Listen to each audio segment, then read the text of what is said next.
S ಬಡತನದಿಂದ ಹುಟ್ಟು ಬಂದಂತ ಗಿಲ್ಲಿ ಇವಾಗ ಕೋಟ್ಯಾಧೀಶ್ವರರಾಗಿದ್ದಾರೆ. ಅದೇ ಕೋಟ್ಯಾಧೀಶ್ವರ ಅಂದ್ರೆ ಇಷ್ಟೊಂದು ಕೋಟಿ ಗಟ್ಲೆ ಜನರು ಸಂಪನ್ನ ಅವ್ರ ಮನ್ಸಲ್ಲಿ ಹ್ಮ್. ಜಾಗ ಹ್ಮ್. ಕೊಟ್ಟು ಪ್ರೀತಿ ಕೊಟ್ಟು ಉಳಿಸ್ಕೊಂಡವ್ರಲ್ಲ ಅಣ್ಣ. ಹ್ಮ್. ಇಷ್ಟ ಜನ ಅದು ಕೋಟಿ ಸಂಪನ್ನ ಕೋಟಿ ಆ ಲೆಕ್ಕನೇ ಅಣ್ಣ ಬರುದು ಕೋಟ್ಯಾಧೀಶ್ವರನೆಲ್ವ ನಾನು. ಈಗ ನಿಮ್ದು ಮತ್ತೆ ಕಾವ್ಯ ಅವ್ರದ್ದು ಒಂದಷ್ಟು ಇದ್ ನೋಡಿದ್ರ ನೇಮ್ಸ್ ಟ್ರೋಲ್ Memes, ಪೇಜಸ್ ಹೌದು, ಎಲ್ಲಾನು ನೋಡ್ದೆ, ಹೆಂಗ ನೋಡ್ದೆ. ಅನಿಸ್ತು? ನೈಟ್ ರೈಡ್ ಹೋಗಿದ್ದೀರಾ? ಮದುವೆ ಮಾಡ್ಕೊಂಡಿದ್ದೀರಾ? ಎಲ್ಲ ನೋಡಿದೆ ಪಾರ್ಟಿ ಅಣ್ಣ. ಯಾವಾಗ ಕೊಡ್ತೀರಾ ನಮ್ಗೆ? ಅದೇ ಅಣ್ಣ, ಕೊಡ್ತೀನಿ ಎಲ್ಲಾ ಪಾರ್ಟಿ. ಹ್ಮ್. ಸಖತ್ ಖುಷಿ ಆಯ್ತದೆ ಅಣ್ಣ. ಅಂದ್ರೆ ಒಳಗಡೆ ನಮ್ದೇನೋ ಸುಮ್ನೆ ತಮಾಷೆಗೇನೋ ಒಂದಿರೋದು ಒಂದ್ ಹ್ಮ್. ಮಾತಂದಿರೋದು ಹ್ಮ್.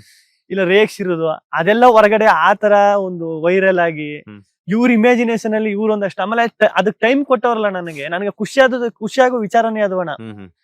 ಈಗ ನೆಗೆಟಿವ್ ಅಂತ ಬಂದಾಗ ಇಲ್ಲ ಟ್ರೋಲ್ ಅಂತ ಬಂದಾಗ ನಾನು ಎಲ್ಲೂ ನೋಡಿಲ್ಲ ಅಣ್ಣ. ಹ್ಮ್. ಆತರ ನಾನು ಟ್ರೋಲ್ ಮಾಡಿರೋದು ಆಗ್ಲಿ Negative ಬಂದಿಲ್ಲ ಬಿಡಿ. ಎಲ್ಲೂ ಅದ್ ನೋಡೇ ಇಲ್ಲ ಅಣ್ಣ. ಅದು ಹ್ಮ್. ಅದ್ ಹೆಂಗ್ ಸಾಧ್ಯ ಅಣ್ಣ? ಅದು ಒಬ್ರು ನೆಗೆಟಿವ್ ಇದ್ ಮಾಡ್ದೇನೆ ನೋಡಿ ಹ್ಮ್. ಬೆಂತಟ್ಟಿ ಆಮೇಲೆ ಅದಕ್ ಟೈಮ್ ರ್ಯಾಪ್ ಸಾಂಗ್ ಎಲ್ಲ ಮಾಡಿ ಹೌದು. ಒಂದ್ ಲಿರಿಕ್ಸ್ ಬರೋದು ಎಷ್ಟ್ ಕಷ್ಟ ಅಂತ ನನಗ್ ಗೊತ್ತು. ಹ್ಮ್. ಅದಕ್ ಟೈಮ್ ಕೊಟ್ಟು ಬರ್ದು ಅದ್ ಮ್ಯೂಸಿಕ್ ಹಾಕಿ ರ್ಯಾಪ್ ಸಾಂಗ್ ಎಲ್ಲ ಮಾಡಿ ಅದನ್ನ ವೈರಲ್ ಮಾಡಿ ಇದೆಲ್ಲ ಹೆಂಗ್ ಅನಿಸ್ಬಿಡ್ತದೆ ಅಂದ್ರೆ ಅಣ್ಣ, ಅದೆಲ್ಲ ಆ ಯೋಗ್ಯತೆ ಎಲ್ಲ ಇದದ ಇಲ್ವಾ ಅಷ್ಟು ಅಂದ್ರೆ ಏನ್ ನಡೀತೈತೆ ಏನು ಅದು ಗೊತ್ತೇ ಆಗಲ್ಲ ಅಣ್ಣ. ಹ್ಮ್.